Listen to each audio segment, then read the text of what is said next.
సామాన్యులను కూడా సాధకులను చేసి సామాన్యులను కూడా సాధకులను చేసి భక్తియుక్తులనేచ్చు భద్రమూర్తి విజ్ఞాన సంపదల్ విస్తరింపగచేసి కీర్తి ధనముగూర్చు క్షేమమూర్తి పామరులను కూడా పండితులను చేసి పదవులనందించు ప్రథమమూర్తి భీరువులను కూడా ధీరులుగా చేసి యోగ విద్యలనిచ్చు యోగమూర్తి సకల సిద్ధులనిచ్చి సాగింపచేయుచు భూత భవిత తెల్పు భూరిమూర్తి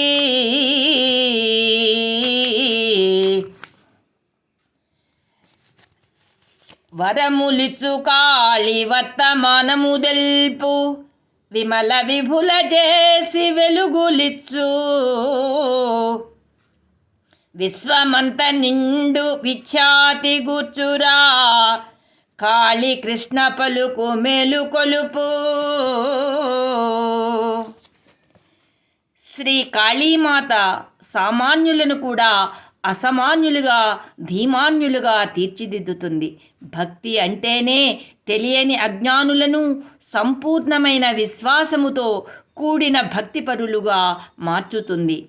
యుక్తులు తెలివితేటలు లేని అమాయకులను భక్తియుక్తులతో సాధకులను చేస్తుంది.